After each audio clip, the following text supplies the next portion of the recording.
Welcome, everyone. This is Motivational Monday, June 20th, 2016. We're right on the cusp of summer.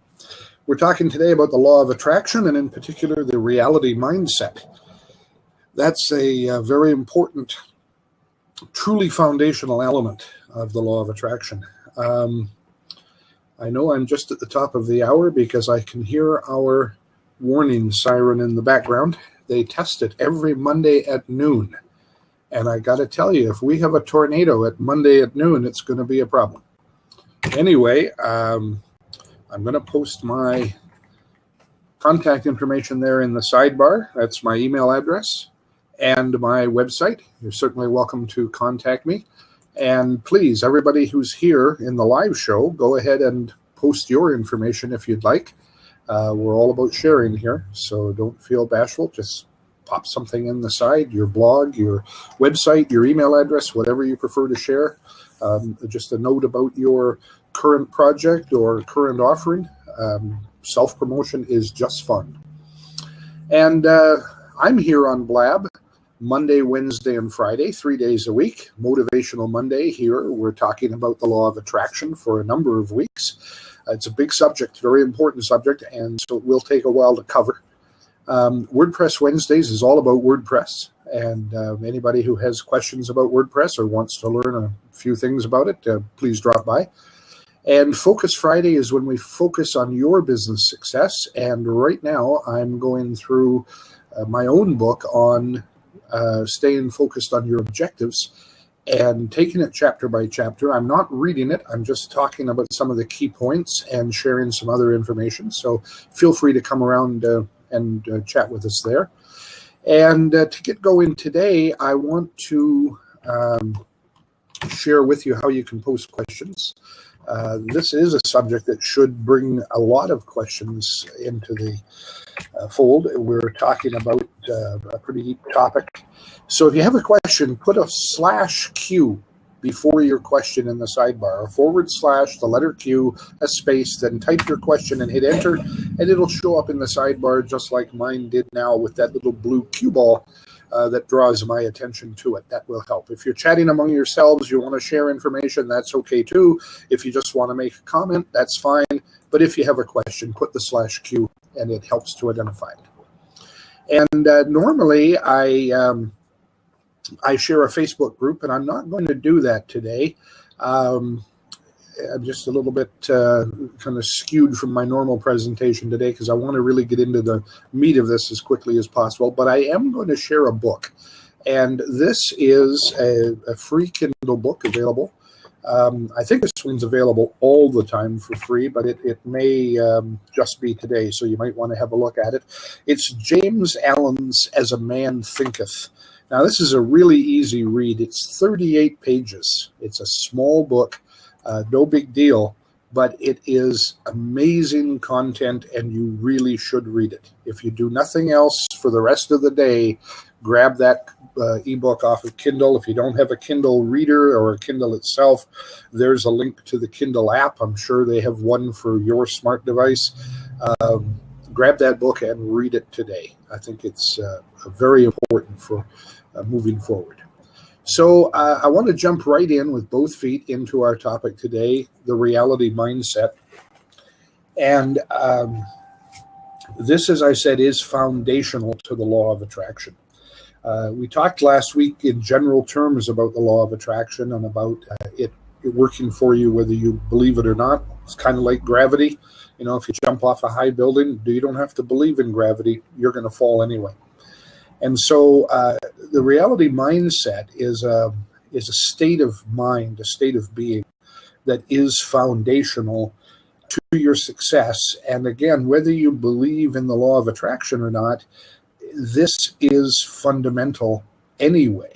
Even if you just believe in general success principles or you are just working hard for success, your mindset is critical to that.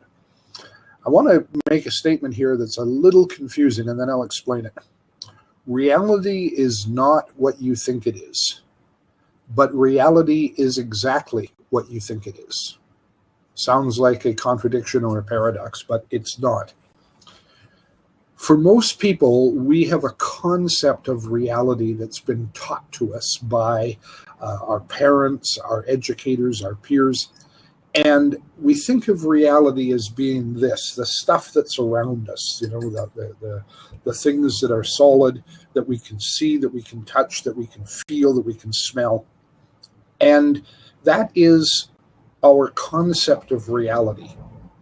But reality isn't that. Reality truly is what we think it is in our mind. And it happens in a variety of ways. The way we interact with reality. If we study the physics of it, and in fact, get down to the quantum physics level, we find that the spaces between molecules are greater than the matter that's made up there, that's represented there. There's more space in solid things than there is thing part of it. And so you kind of wonder, if that's the case, if there's more space between the pieces of this, and there's more space between the pieces of this, why can't one pass through the other? And so that's the part where reality throws us a curveball. And we need to start from that place of realizing that reality is so much more than what we see, touch, and feel. And if you're a person of faith, then you understand that from your perspective of faith. If you're a scientist, and especially if you're getting into the areas of quantum physics, you're starting to see and understand that there is more than just the sum of the parts. And it all goes together as we grow and discover our own reality. And it's true that we have to discover our reality. Now, part of that, we discover as we understand ourselves and we understand the world around us, and we do it through what's often referred to as experiential learning. We actually do things and practice things, and it lays down an understanding of what's there. The realities that are around you, you learn about simply by living. And it really doesn't really matter how you live. But the speed at which you learn can be controlled. You can speed up, you can direct your growth actually in massive ways by consciously taking control of the process. Excuse me. It's really that simple. You can take control of it. But you need to look for and identify and accept the truths in your life, because reality, the name implies it, is all about that is real, what is true. And we very easily embrace falsehoods. We lie to ourselves all the time about what we're doing, our state of being, how we're achieving things. We lie to others by our actions and by our presentations and representations, maybe not outright verbal lies, but we do this, we put on a sense of being. And so we really intentionally and unconditionally reject the truth by creating this series of falsehoods that follow us around. So we need to switch that around and intentionally and unconditionally reject untruth.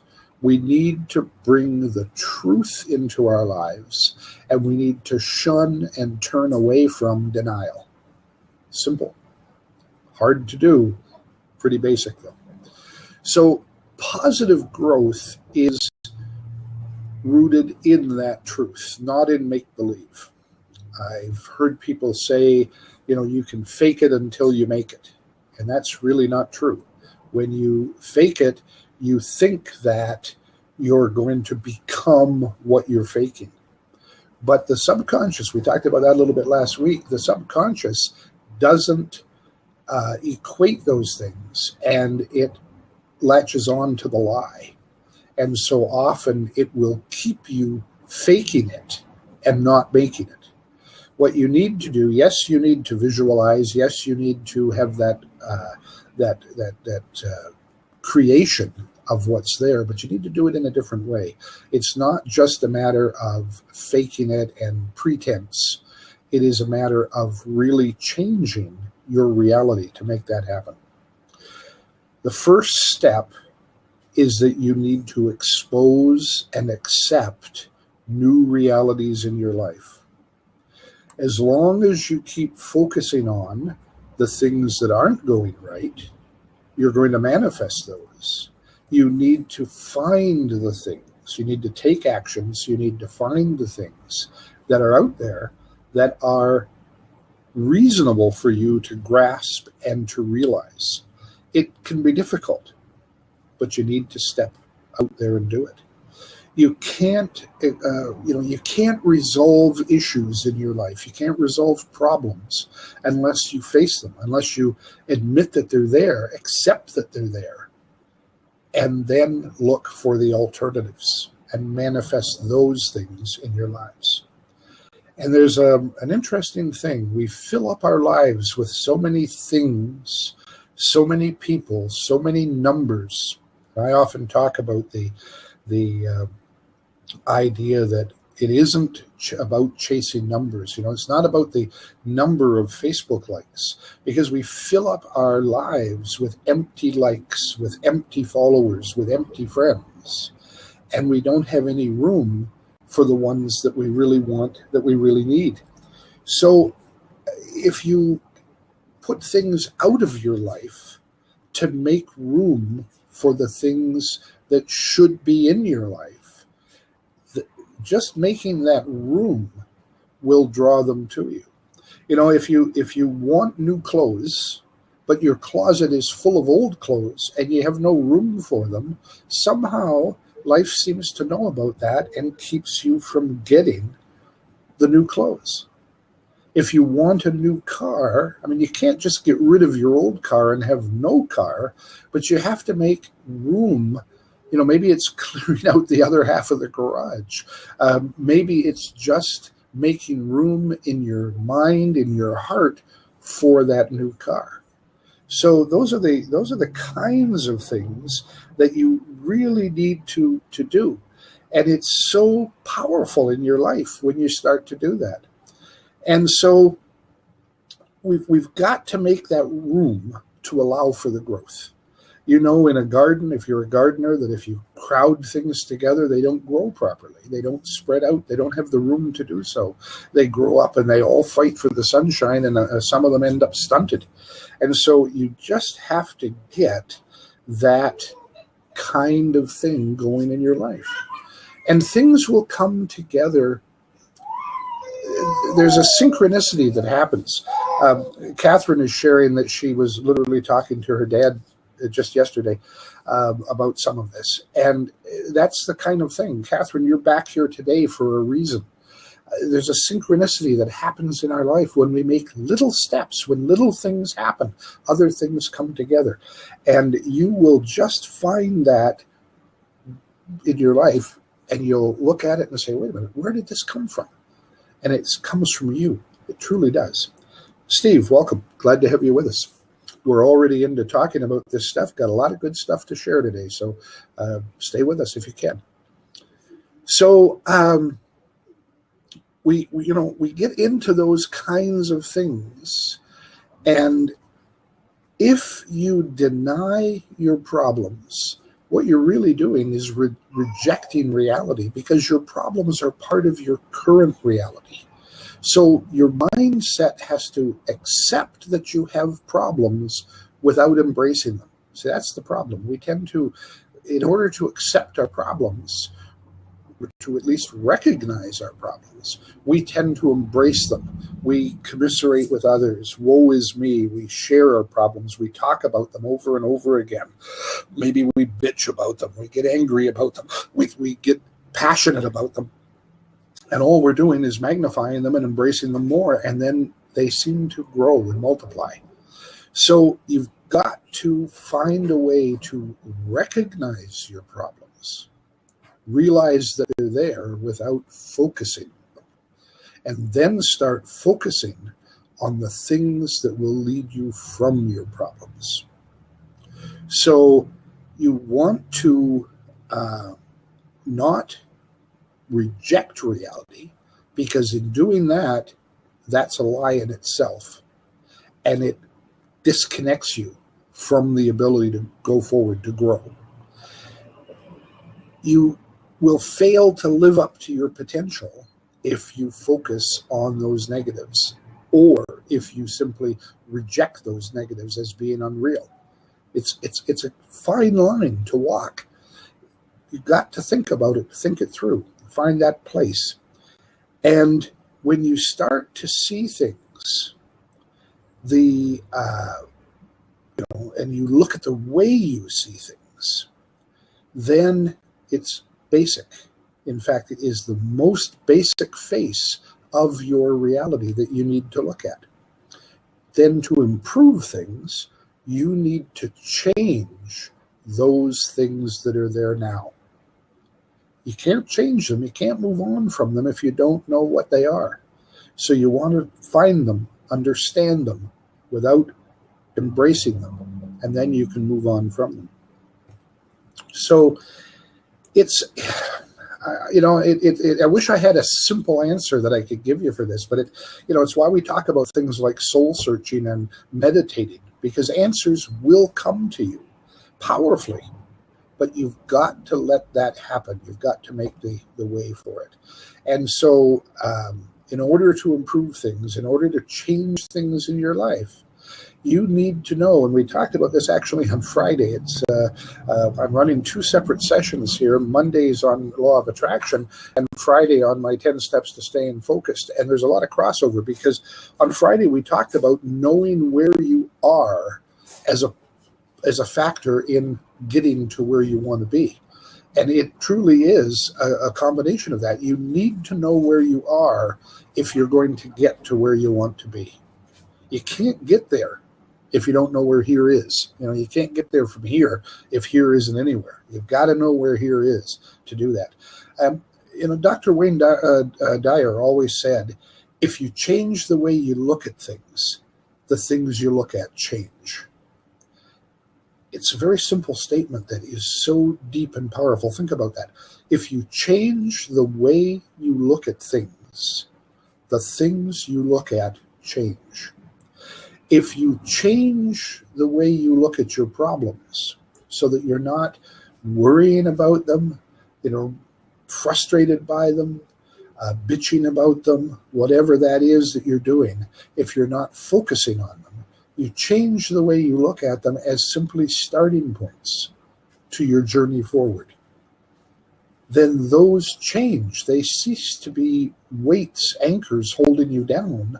They become starting blocks from which you can push off in your race, in your journey.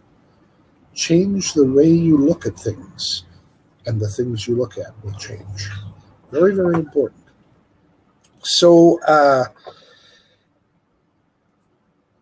stop feeding the problems, Catherine shares here, and begin growing wings for your possibilities. That is exactly what we're talking about here. You nailed it. I wish I could have been so succinct. Thank you for that. And Cindy, welcome. Glad to see you joined us. And so, there's so much that you can. The weight of problems can just hold you down so firmly. It can be such an anchor to your success. Success is a journey. It's movement. It's action. It's not a place. It's not just a goal out there that you're going to get to. Success is an ongoing event, an ongoing journey, a perpetual journey. And when you live success, when you truly understand success, you realize that it's not something you're reaching for. It's something you are. It's something you're doing. It's something you're living. And so you don't want those problems to become anchors that hold you stuck on the sidelines. You want to go forward in that journey, be constantly moving, constantly engaging. So it is important to ask yourself these questions. How are things working out Is this relationship good for me? Am I moving forward towards my goals? Is it happening quickly enough? Am I positive enough?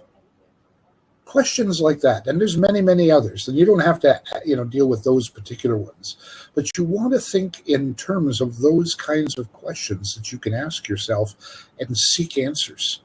And then ask other people what their opinion is of you in relation to those questions. Am I doing enough?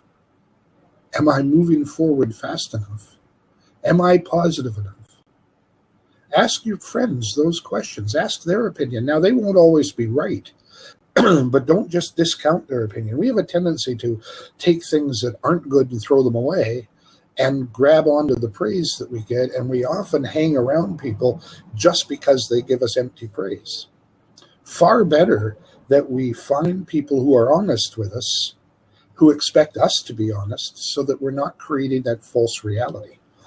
So ask the questions, get the answers, and then build upon them. When you look at the things that are working out for you and the things that aren't, you can then sift through those and find out which ones you're better at and adjust your focus accordingly.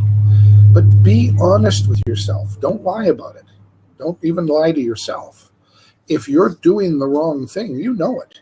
You really do. So you want to ask yourself the questions, ask your friends the questions, get an accountability partner, get a mentor or a coach and ask them the questions, have them evaluate you, get those answers and focus on the redirections, not just big solutions, but little redirections that will move you and start moving you into the right path. It's a process. It's not an instant answer. It's a process. Get those things clearly in your mind. Determine the changes that you're going to have to make. Remember, you have to make space for new things to happen. You have to get rid of things in your life for other things to come in. Make that space, make those changes. You have to stop doing things that are holding you back and start doing things that will move you forward. You have to evaluate those things that are moving you forward. And so you need to consider the impact of all the things that you're doing. And really, are they doing what you need to do?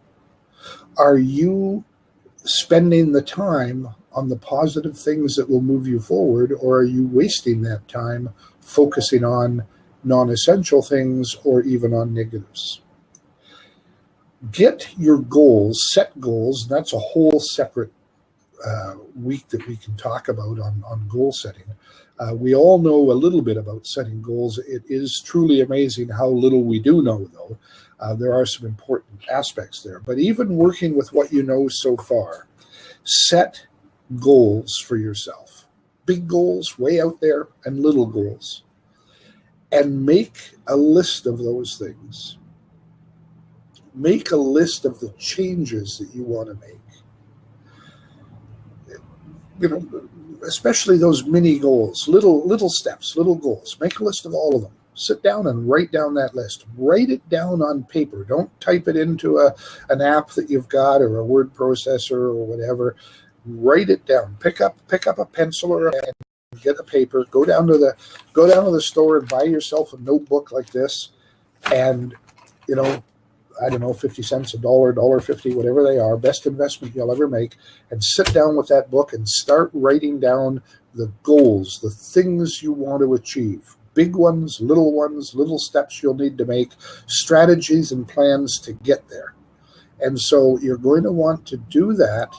You're going to want to write that down, and you're going to want to make notations on them. Go back after you've written a list, space them out when you write them, and go back and make notations as you think of bits and pieces about it. Read through them from time to time, but get it down on paper. We're going to talk about the magic in writing things down in another week, but this is something that you just need to do. Trust me on that. And don't keep them in your head. Don't think, oh, I've already gone through all that. I got all my goals. I got all my plans. I'm good to go. Don't do that. Write it down. Trust me. Pick up a pen, get some paper, write it down. Now, if you don't do that and things aren't working for you, don't come crying back to me about it, because that's the big step, the first step, that the action step that I need you to take. And if you'll do that, we'll see some things happen, I guarantee it. And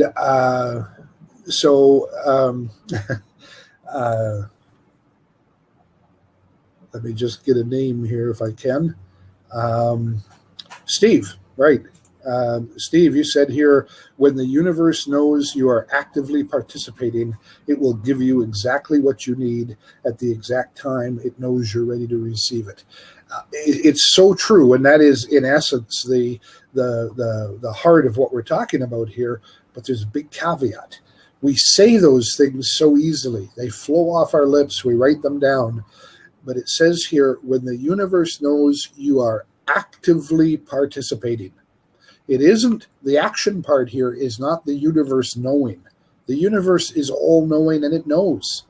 The action part is when you are actively participating. That's the key. And so many people say, how come the universe doesn't realize that I want to be successful? Because you're not being a part of it. You're not being active. So when you are being an active participant, when you put legs to it, then things will start to happen. The other part of the equation comes together. The universe gives back, whether you call it bread on the waters or yin yang or whatever your approach is that you see. It truly is the give and the take. The universe will give to you so that you can take from it, so that you can partake in it when you've done your part. And so you need to do that part. It is important. So keep those things in your mind, but not just in your mind. And then put those goals in front of you. Take your major goals and find pictures of them. Put the pictures on your fridge or beside your computer or whatever it is you need to do to keep them in front of you. If you have a diary that you write in every day, make up a couple of bookmarks that you can move forward that have your goals on those bookmarks. I don't care how you do it, but get those goals visually in front of you. Some of the smaller strategies you can build around them. Create a dream board or a vision board with your major goals, and then start putting your little strategies, your little goals, your little steps around them, and fill up that board. It is amazing how that helps focus you. So keep that in mind as you go forward.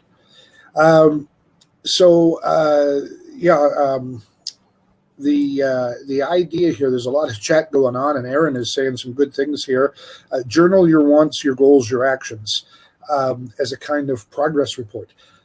I did something, it's in my book, I write about it a little bit, but many, many years ago, I attended a rally seminar type of thing put on by a fellow by the name of Skip and Sue Ross, and I can't forget them. I haven't seen them since then, actually, but the presentation was so awesome that I remember them and their names. And Skip especially was doing the bulk of the presentation. And it was a thing he talks about called man's material welfare and what it is dependent upon. And he talked a lot of different things, and I kept actually a recording of it for years. I purchased a recording there at the session. That's how they make their big money on that stuff. They sell you stuff at 3 times the price afterwards, but when you're hyped up. But the recording was really, really good, and I kept it for years. I probably still have it around somewhere here, although I may have lost it in my move here.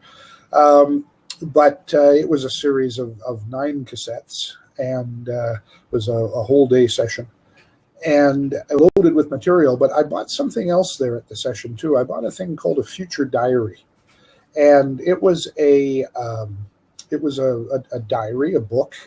I think it probably cost me $20, $12. I forget now what it was, but whatever it was, I paid for it. It was a lot back then when money actually meant something.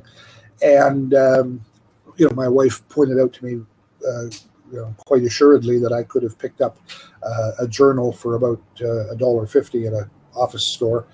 done the same thing. But this one had kind of a nice tooled binder on it, and just plastic, but tooled, looked like tooled leather.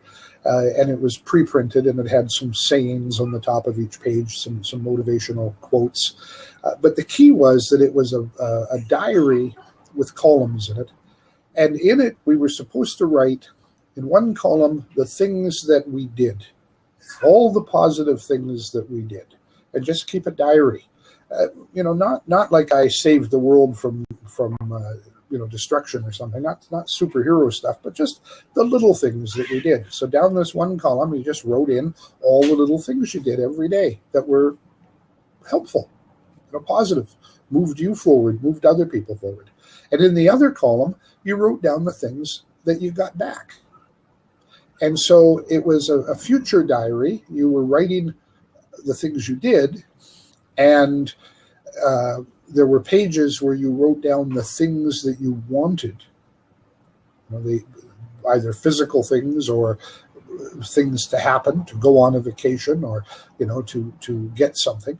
And on the pages where you wrote those down, you were supposed to describe them in great detail, exactly what you wanted, and you were to put a picture of them if you could.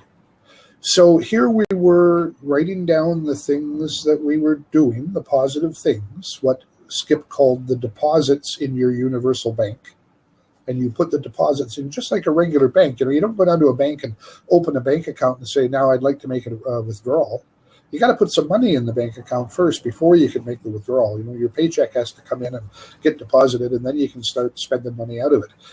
The other thing is called a loan, and that can get you into trouble. So, when it comes to your future, you don't want to be making loans against your future, because you might have to repay them sometime with interest.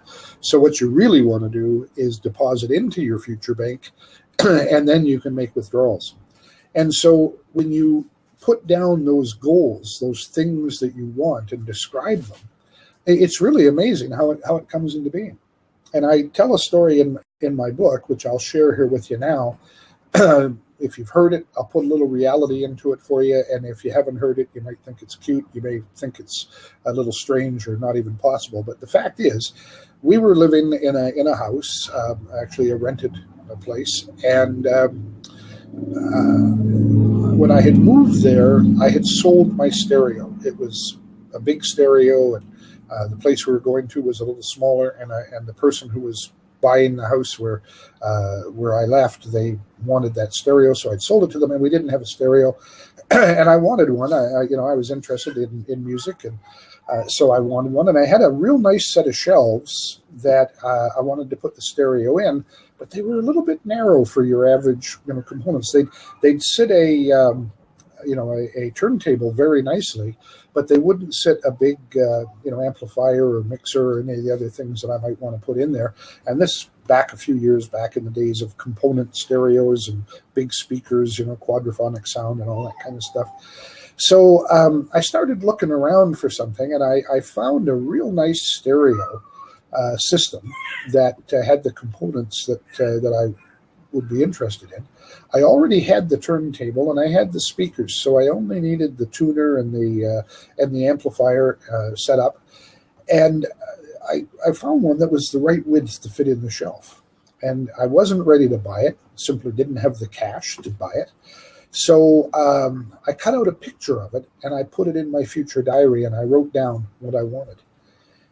And I was working at the time. I was selling cars, as a matter of fact, and I got a phone call from a fellow that I had done some work for a couple of years earlier. I had been kind of between career aspirations, and I had taken a part-time job working for a security company because I had a background in security and alarm systems. And I had done some service work at a stereo store on an alarm system. And I got talking, I'm a bit of a talker. You may not realize that, but I do talk a bit sometimes. And I got talking to the owner of the store while I was doing the service work, and we just kind of hit up a conversation, kind of an instant friendship. And we exchanged numbers. He gave me one of his cards, and I gave him one of my cards from the service, but I wrote my personal phone number on the back. And so he had called, and my wife had redirected him to my phone at the car dealers, and I took the call, and he reminded me who he was and wondered if I remembered him, and of course I did. We hadn't got in touch over the probably a year and a half that had gone by. And he said he wondered if I could do some service work for him on his alarm system. And I told him I wasn't working for that company anymore. And he said, no, it's not the company I want. I wanted to have you come in privately and see if you could do something for me, because you knew the system and I can talk to you. We can communicate. So I said, well, sure, I can come down, on my time off if that's okay with you. And we made a time to meet in an evening. I went down to his store and talked about what he needed. And he was going out of business. The market had changed and things were happening. He was going out of business, and he was going to be having an auction to sell off all his stuff. And he needed to get his alarm system set up because his store was going to be closed. He'd actually had his alarm system not working for a while because he hadn't had the money. And his insurance company was on him if they were going to cover the the equipment that he had there, a whole lot of material. If they were going to cover that while he was, handling the getting ready for the auction and the closeout of his store, they needed him to have a working security system. Long story, but that was it. And he brought me in to do it. And so, there I was talking to him, and he said, "But Steve, I don't have any money to pay you. Would you do the work for me and then take it out in some equipment? I've got some equipment I'll show you, which I think is worth probably twice as much as the work is going to cost. But it's, that I'm going to get less than half of it for the auction anyway, so I'm glad to give it to you. Would you be willing to make that exchange?" And he walked me over to a rack and showed me the equipment. And believe it or not, folks, it was absolutely the model that I had in my future diary, that I had focused on. And there I was, exchanging some service that I could do for this fellow and getting the exact amplifier and tuner set that I wanted for my site. That is focusing your desires, focusing your attention, and it is ideal. Cindy, welcome to coming into the seat. We didn't seem to get volume there or picture, so maybe you want to try again. Dan, welcome. Glad to see you here, and Mickey. And I guess I saw Sabrina, but she's gone. Maybe she'll be back. Good to see everybody. We're talking about the law of attraction and the reality mindset. I'm just sharing a bit of a story there about how if you focus on something, you can bring it into your reality. And it will surprise you. That certainly surprised me. It took my breath away for a second to see that I was actually going to be taking home the very stereo set that I had wanted. So you need to get that visualization going in your mind there. You don't have to set a specific time for your goals. This is a mistake, I think, that some people make, and some gurus teach to you, that you need to put a specific time on your goals. And I think that's counterproductive. In my experience anyway, putting a time factor, the problem with that is, I think if we get good at it, if we could get comfortable working with a specific time, we might be able to do it. But our problem is, we want that time to be close enough to impress our friends. We want our goals to be big enough. We've got some big lofty goal that we're going to share with our friends and family, and it's got to be impressive. And we want it to be close enough so that they'll think, "Oh, that's cool. He's going to do all that in that time." But we also know that we tend to procrastinate, so we want to push it out there far enough that it'll give us time to get it done and, have a little bit of extra time for procrastination if we know ourselves well. And the result is we do not give the goal its actual time.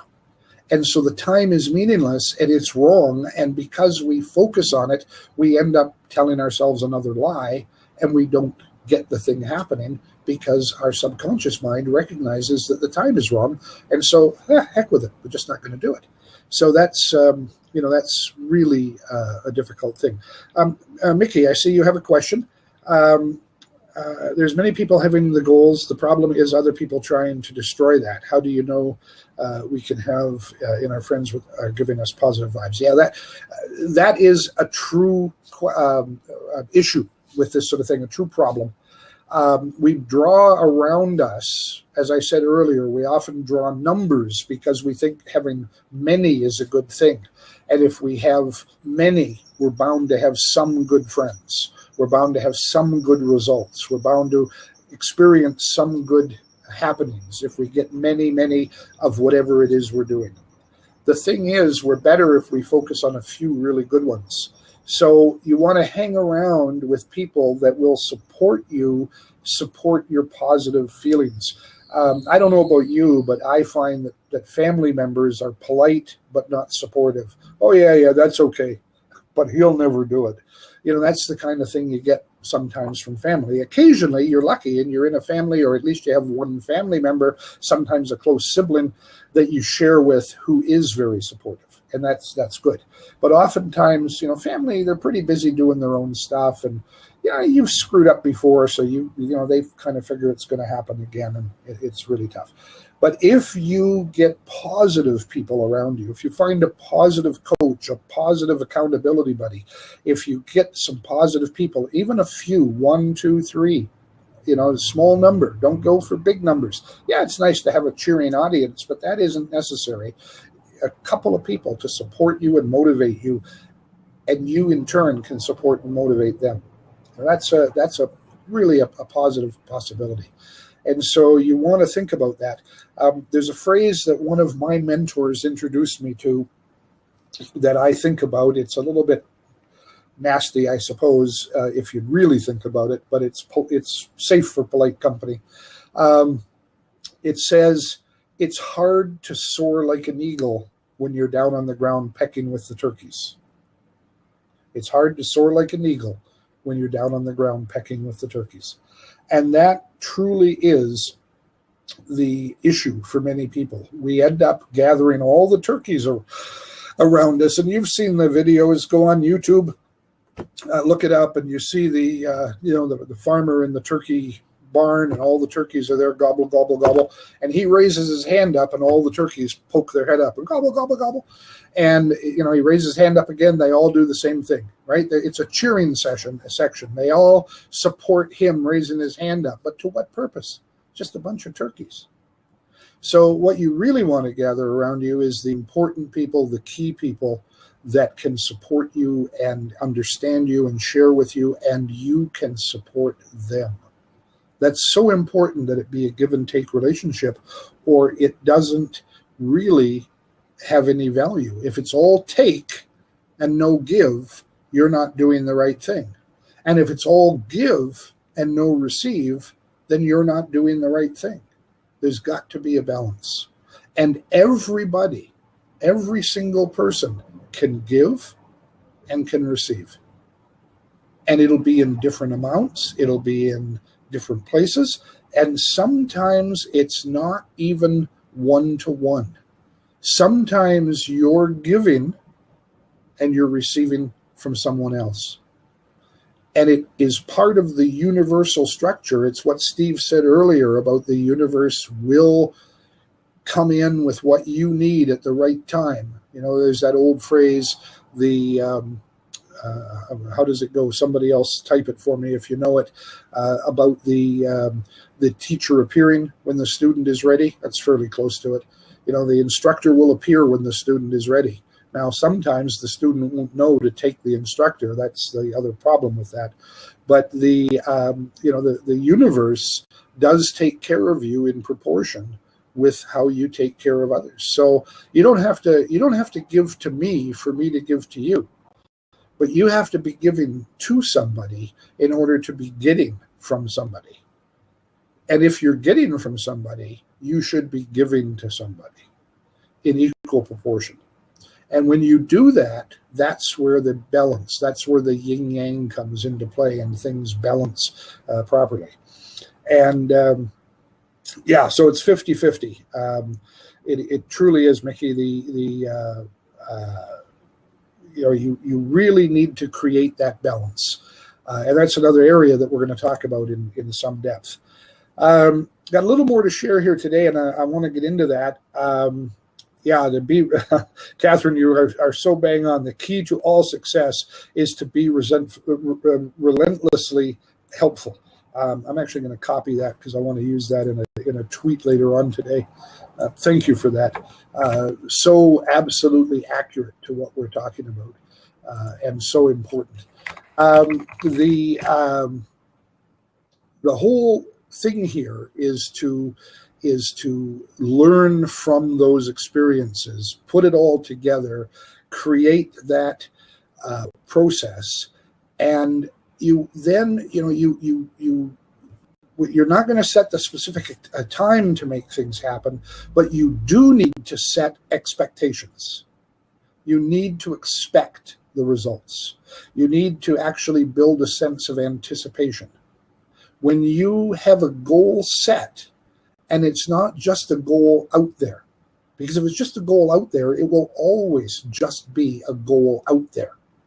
And if you try to set a time to make it happen and it doesn't happen, you get discouraged, and so it ends up being just a goal out there. But if you put a goal out there, keep it in front of you, visualize it, and expect that it will come to be. Develop a feeling of anticipation for when that happens. You can almost taste it. You can sense it. Then it starts to materialize. And it is making it part of your reality by doing that happens. Now, I want to share a little bit about how the mind works, because this is important to understand. When you realize this, when you see that the mind works in this way and you apply it, you start to have better results. We learn through experiences, first of all. We are truly experiential learners. Most education is not experiential teaching. It's simply raw loading. And we don't learn well for that. All the time we spend in school, the money that is spent on the school system, and the outcomes that we have in terms of the general student population, it's atrocious. In a business world, you would have folded up that business long ago because your results were just not worth the investment. But if we teach properly, now some people learn in spite of those things because they have an innate curiosity and they have a desire to achieve. And so they take the best of what's there, they pick out of it, and they find it, and they make it work for them. And that's cool. Think how much more they could do if they had a better learning environment. But most people don't achieve well in school, and certainly once they're out of school, they do very little in their lives to achieve beyond that because they're done with it. It was so boring, so old, so out of place that they're truly done with it. So we want to learn through our experiences, but we want to have good experiences that teach us in that experience. And, some good examples of that, I suppose, are the first thing is, the hot stove experience. How many people have burned themselves on a stove when they were a kid? Or, stuck a bobby pin into an electric outlet, or, any one of those things, got their hand pinched in a door. Those kinds of things that happen because you don't know that it's going to happen, because you don't know that's a bad thing. The stove looks inviting, so you reach over the hot burner and it burns you. Or you just reach for something that's at the back of the stove without knowing that the burner is going to do that to you, and it burns you. So we learn through that experience. You don't do it twice usually. Very, very few people ever burn themselves in that accidental way on a stove twice. Now, you might burn yourself. I burned myself a couple of weeks ago because I grabbed a pot wrong, and the flame protector on the handle was hot. And I grabbed too far down on the handle and burnt my finger. Well, that was accidental, but it's not the same kind of thing. But it does teach me to grab further back on the handle next time. So even there, we learn. But the big ones happen usually when we're young, and then it's a whole series of little ones. how to drive to grandma's house or any place, the mall, whatever it is. You do that, somebody gives you instructions, or you go with somebody, you learn, and then you can do it on your own. Where to catch the bus, a simple thing, but you have to learn it. It's a process. And the best times to go shopping, you find out that, when the stores are really busy, it's not necessarily a good time to be there. So you try to find the times that are quite so busy that fit within your schedule. And so, because, the world tends to be on its own schedule, and sometimes you have to, what do they say, march to the tune of a different drummer. And when you do that, you tend to find that there's space there for you. Remember, we need to make space to allow things to happen. Sometimes it's just a matter of timing. Keep that in mind. So you go through all of these things, and they become memories. And we build our reality. We make choices within our reality on the memories and the experiences that we have gone through. Both good and bad outcomes influences. The good outcomes make us want those things, and the bad outcomes steer us away from those things, hopefully. So I want you to do something here now, a bit of an exercise. Pay attention to this, if you will, and let's just kind of do this little exercise. I want you to think about something that you do periodically. It doesn't have to be, several times a day or every day or whatever, but just anything that you do. It could be grocery shopping. It could be, doing the laundry. It could be going to the theater, something. If you're a part of a book club or, whatever it is, something that you do periodically, and, going to the doctor, getting your hair cut, whatever. Think about that. Now, think about the last time you did it, the most recent time past that you did it. If it was grocery shopping, I want you to think in detail now, getting out of the car, walking up to the grocery store, getting a shopping cart, pushing it into the store. Which way did you turn? Where did you go first? What did you look at? What did you pick up? Did you smell the vegetables or the fruits? Did you, take some milk or some eggs? What are the things that you did when you went shopping that last time? Think about it in detail. Did you talk to anybody? Hear the words that they said. What did you say to them? Visualize it. Think about it. Got all the stuff that you wanted. Maybe you were only in to pick up one or two things. Maybe you were doing a weekly grocery shopping, filled the cart. Whatever it was, all the details of what you did. Were you just getting your hair trimmed, or did you get a major cut, a wash and a style? What was it all that you did? Think about the detail of it in detail. And when you checked out, when you paid, did you tip the girl at the hairdressers? Did you, when you paid, did you speak to the checkout girl? What did she say? What did you say? How did the experience go? Was there somebody there bagging your stuff? Did they, put the watermelon on top of the eggs? Did they take your basket out to the car and put the stuff in the car for you? Think of all of that detail. Visualize it. You're able to do that because of memories, right? The event is stored in your memory. Now I want you to do something else here now. You thought about that, set it aside. Now I want you to think ahead to the next time that you're going to go and do that. Whatever it was, laundry, hair, shopping, whatever. Think about the next time. Think about how it will be. You're going to get out of the car. You're going to walk up to the door. The doors are going to open. You're going to go in and get that shopping cart. You're going to go into the store. You're going to turn a certain way. There was a sale. There's going to be a sale on. And so the first thing you want to do, because it's limited to the first 100 people, and so the first thing you want to do is to go to aisle 6 and get that sale. Visualize that. Aisle 6, yeah. Going to go down the aisle, and there's a girl there passing out coupons to the first 100, and you're getting there just as the store opens, and you're early, you're going to get one of those coupons. Now you're going to go some other way around the store the way you usually do, and you're going to do those things. And when you check out, you're going to have that item that was on sale, and you've got the coupon to get it, and boom, you're going to check out and all that. So visualize that whole process, and you're going to talk to the girl at the cash, and you're going to say to her, here's the coupon for this item that's on sale. I was one of the first 100, and she's going to smile and say, oh, that's so great, and all these things. Okay, visualize what's going to happen. The box boy packs up your stuff, eggs on top of the watermelon this time, and takes it out to the car. I mean, this is your thinking of it, so you can do it right. The eggs don't get crushed, and puts them in the car nicely and smiles at you, takes the card away, you get in the car and drive away. Okay, so you've got all that. Now tell me what's the difference. One was your memory of something you've done. The other is your imagination of something you might do. But what's the difference? Absolutely none. You now have two memories. You have a memory of the time that you actually did it and all the other times before, but that one in particular, and you have a memory of what you're going to do.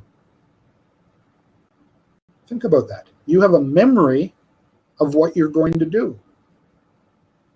That is so powerful if you can embrace that, if you can think about that. The memory of what you did is actually stronger now because you thought about it.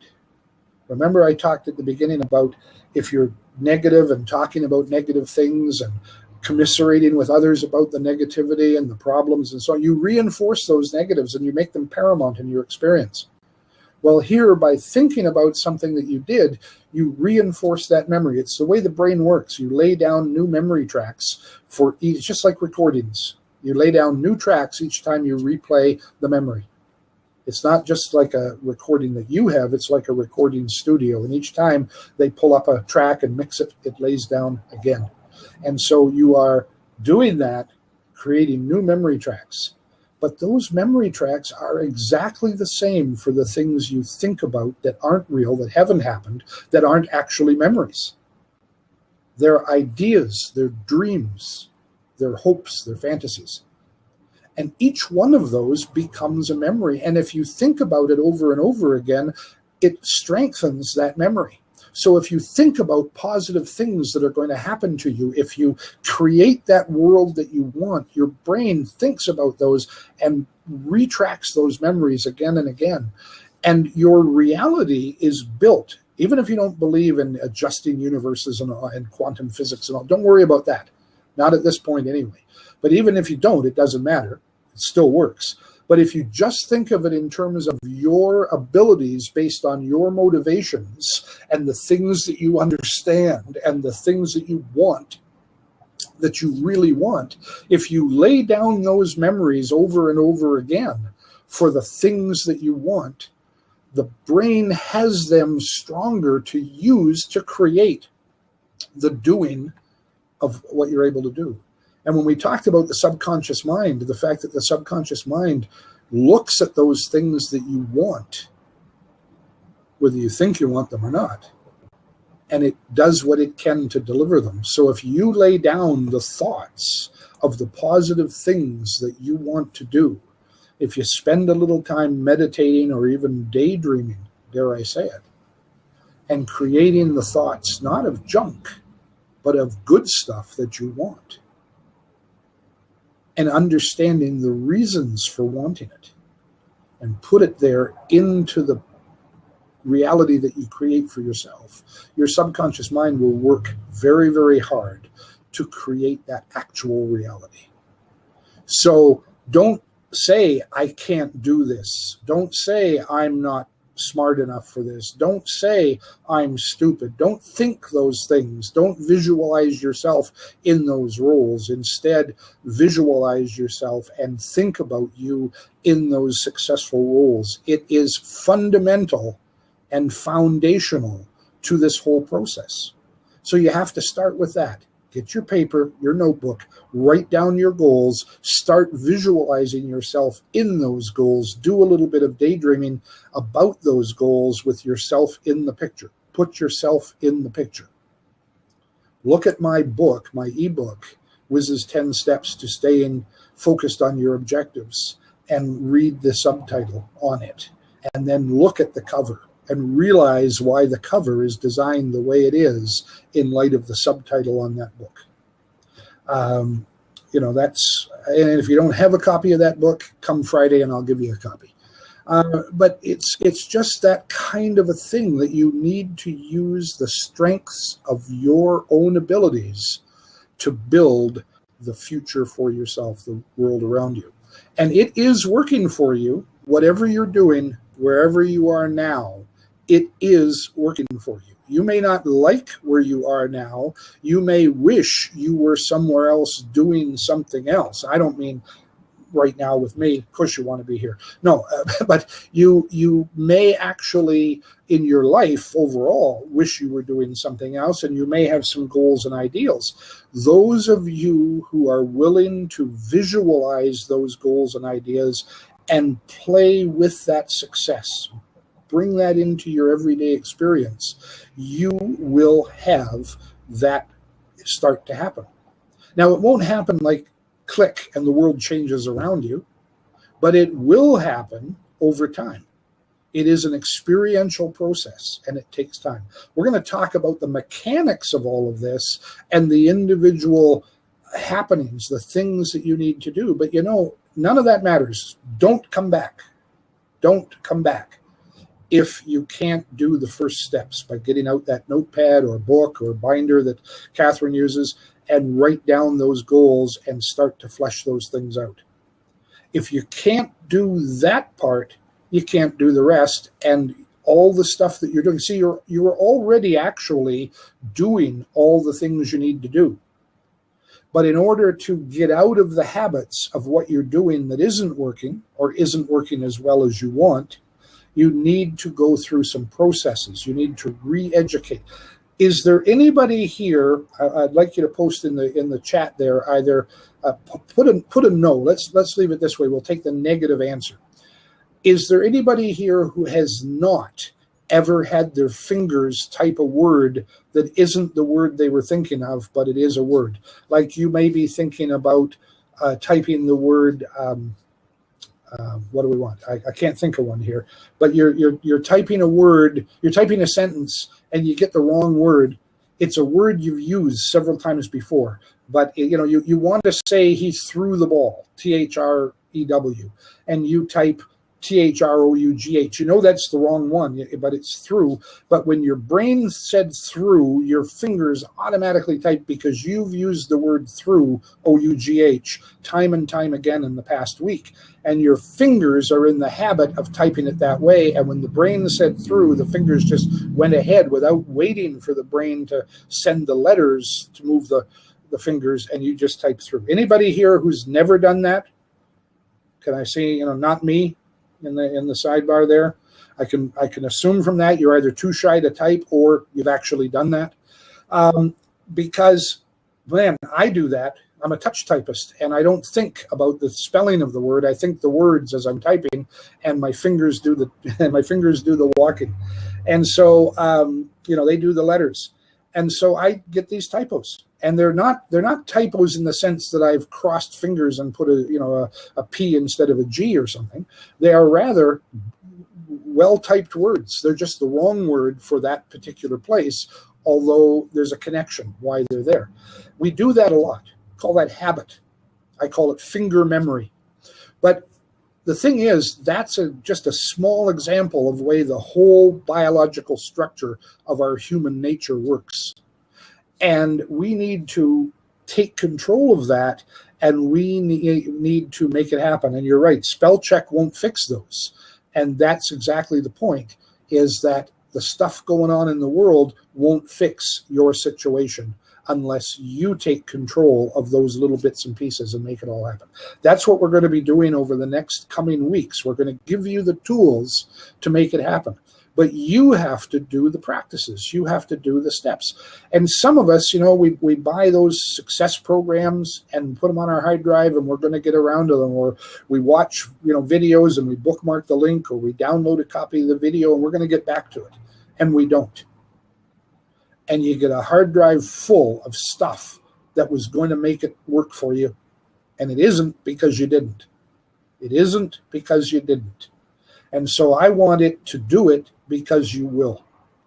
And if you can make that happen, if you can put those little steps into place, if you're willing to do that, and you'll start by getting a pad of paper or notebook or something, not a digital app, something real, and a pencil or pen, and actually write those things down, you will find that it starts to happen. It'll start to happen probably within hours after you do a serious job of that, but certainly within days. And within weeks, I mean, part of it you're going to have to come back here and get some more of the material, but that's the first step, and it's a real step. And a journey starts with the first step. That's all I've got for you for today. I hope that was helpful a little bit, if nothing else, to focus you into where you need to be, into understanding that you got to stop lying to yourself, because we all lie to ourselves. And when we get past that, we can take control of ourselves and do some good stuff. I'm going to be back here next Monday with some stuff. I'll be here Wednesday with WordPress, Friday with Focus, next Monday with Law of Attraction. And in between, I'm available for anybody who wants to contact me to talk more about this, to talk about particular stuff. I'm about to open up some more spaces in my coaching program. It'll be on Wizard's Place, wizardsplace.com. And I have 2 new mentoring masterminds opening up, one for beginners and one for what I call it my success mastermind. It's for serious business players. So if you want to contact me, it's thewiz@howardhutch.com or wizardsplace.com. I'm going to post those again one more time. Feel free to contact me. I'd be glad to talk to you. It doesn't cost anything to contact me and talk. And then if you're serious and you want to move ahead on something, we can connect. So let's do that. And if nothing further, we'll see you here Wednesday, Friday, or next Monday. Thanks, everybody, for being here. I'm getting a lot out of this. I hope you are. I'm going to go off the recording. Anybody wants to stay around and chat?